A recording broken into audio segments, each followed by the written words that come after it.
Assalamualaikum warahmatullahi wabarakatuh. Jumpa lagi masih di pembelajaran tematik kelas 2. Tema 2 bermain di lingkungan. Subtema 1 bermain di lingkungan rumah. Pembelajaran 5. Sebelum kita memulai pembelajaran hari ini, marilah terlebih dahulu kita bacakan basmalah bersama-sama. Bismillahirrahmanirrahim. Tetap semangat ya belajarnya. Tujuan pembelajaran hari ini yaitu 1. Dengan melakukan pengamatan tentang sifat-sifat benda, siswa dapat menuliskan hasil pengamatan sederhana dengan benar. 2. Dengan mendengarkan guru membaca teks meniup balon, siswa dapat menyebutkan isi teks pendek yang dibacakan dengan benar. 3. Dengan mengamati guru mendemonstrasikan permainan kepala, pundak, lutut, kaki, siswa dapat menjelaskan prosedur variasi gerakan menekuk tanpa berpindah tempat dengan benar.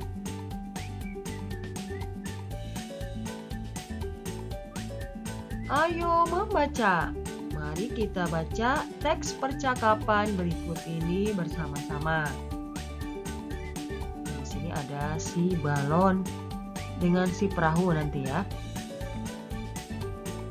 Perahu, bagaimana cara kamu berlayar? Kata si balon. Kemudian perahu menjawab, dengan bantuan angin balon.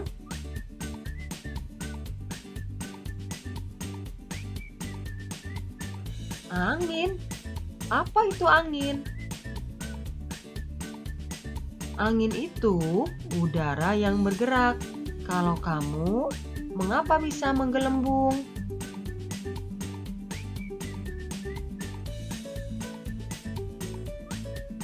Karena di dalam perutku juga ada udara perahu. Ketika udara itu ditiupkan, aku dapat menggelembung. Berarti udara sama-sama berguna bagi kita. Nah, sekarang kita tuliskan pertanyaan berikut berdasarkan teks percakapan tadi di atas ya. Nomor 1, apa yang dibicarakan perahu kertas dengan balon? Perahu kertas dan balon membicarakan tentang angin atau udara. Nomor 2, mengapa balon bisa menggelembung? Jawabannya, karena di dalam perut balon ada udara. Nomor 3, mengapa perahu kertas bisa berlayar jika diapungkan? Jawabannya, karena dengan bantuan angin, maka perahu kertas bisa berlayar jika diapungkan di air. Nomor 4, sebutkan beberapa benda yang memiliki sifat yang sama seperti balon. Misalnya ban dalam mobil, kemudian ban dalam sepeda motor, ban dalam sepeda, ban yang digunakan untuk renang atau pelampung. Ini jawaban dari teks percakapan antara balon dan kertas.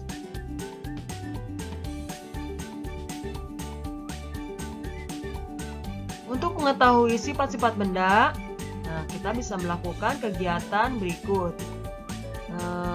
Alat dan bahan yang diperlukan, yang pertama balon, kemudian yang kedua kantong plastik bening. Cara kerjanya, yang pertama tiuplah balon sampai menggelembung, kemudian ikat mulut balon dengan karet. Cara yang kedua, tiuplah kantong plastik sampai mengembang, selanjutnya ikat mulut plastik dengan karet. Ketiga, amati bentuk balon dan kantong plastik tersebut. Bagaimanakah bentuk balon dan kantong plastik? Apakah kesimpulannya? Apakah bentuknya sama? Kesimpulannya yaitu angin akan menyesuaikan dengan bentuknya. Angin atau udara ya akan menyesuaikan dengan bentuknya. Jika angin atau udara ditiupkan ke dalam balon, maka akan menyerupai balon. Jika angin atau udara ditiupkan ke dalam plastik, maka akan menyerupai kantong plastik.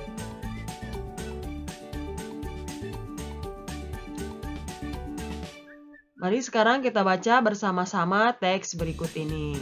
Judulnya Meniup Balon. Balon terbuat dari bahan karet. Karet bersifat lentur dan elastis. Saat kita meniup balon, udara masuk ke dalam balon. Balon yang kita tiup akan menggelembung. Udara akan menekan balon ke segala arah. Udara dalam balon akan menyesuaikan dengan bentuk balon. Begitu juga dengan kantong plastik. Artinya, bentuk udara mengikuti bentuk wadahnya.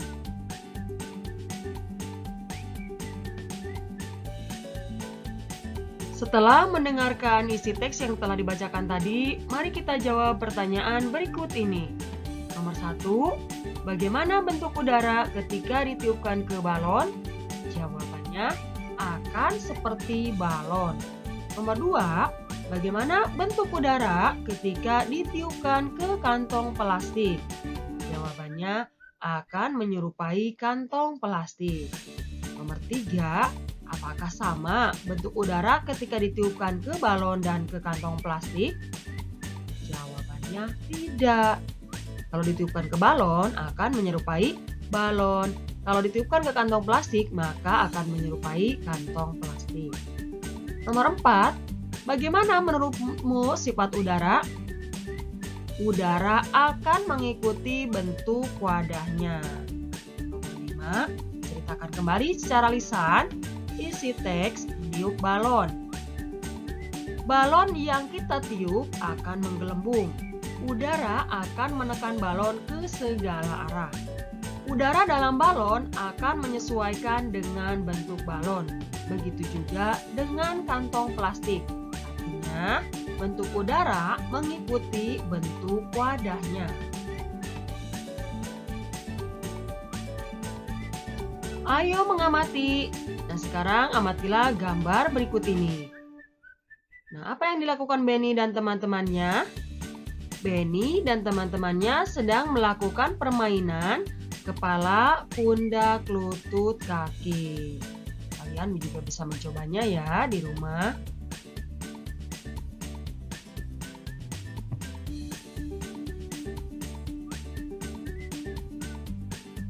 Apa yang dilakukan Benny dan teman-temannya? Pernahkah kamu melakukan permainan tersebut? Nah, Benny dan teman-temannya sedang melakukan permainan kepala, pundak, lutut, kaki.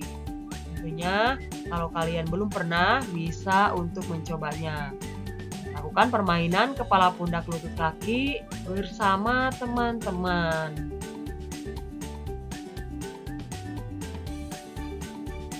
Nah, ini adalah cara bermain kepala, pundak, lutut, kaki. Yang pertama, ajak siswa membuat suatu lingkaran dengan guru berada di tengah-tengahnya.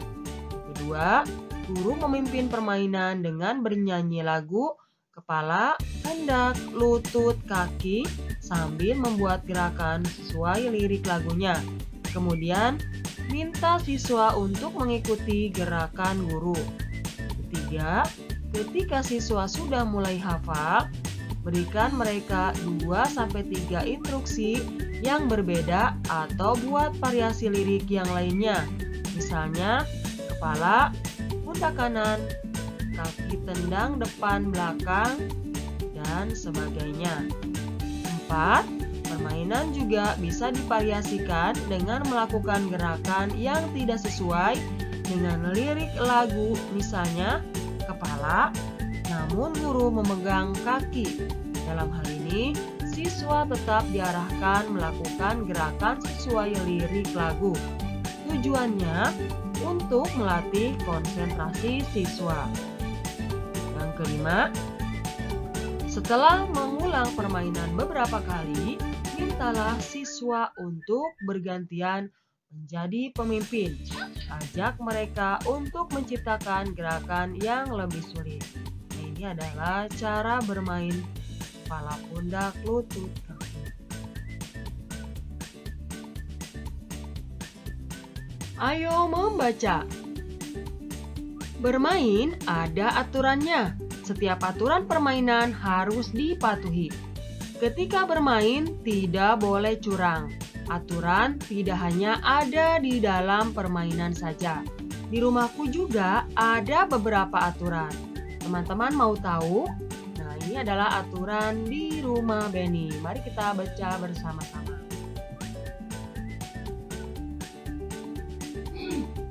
Di bawah ini adalah beberapa aturan di rumah Benny.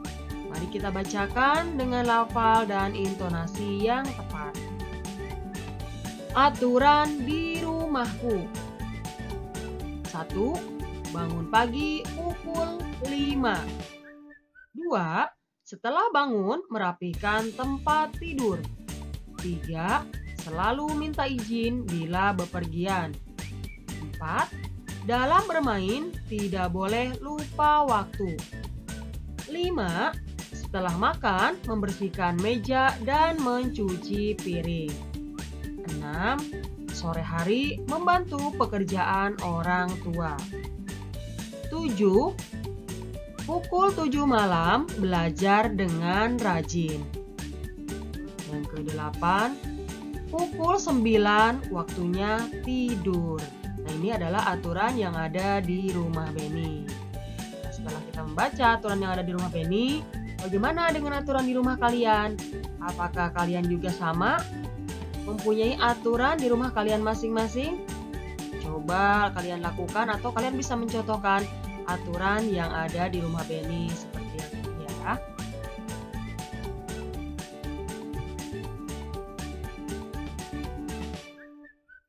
Tugas. Nah, sekarang silakan kalian siapkan buku tugasnya. Berilah tanda centang pada kolom yang sesuai. Di sini ada kegiatan, kemudian perlu dilakukan atau tidak boleh dilakukan. Jadi kalian hanya memberi tanda centang saja sesuai dengan kegiatannya. Ini akan ada contoh nomor 1 ya. Menonton sampai larut malam perlu dilakukan atau tidak boleh dilakukan. Maka kita beri centang di tidak boleh dilakukan. Jadi menonton sampai larut malam itu tidak boleh dilakukan. Kemudian nomor 2, membantu ayah dan ibu. Silakan kalian beri tanda centang. Mengerjakan PR, bermain dengan curang, minta izin kepada orang tua bila akan bepergian. Silakan beri centang apakah perlu dilakukan atau tidak boleh dilakukan. Selamat mengerjakan.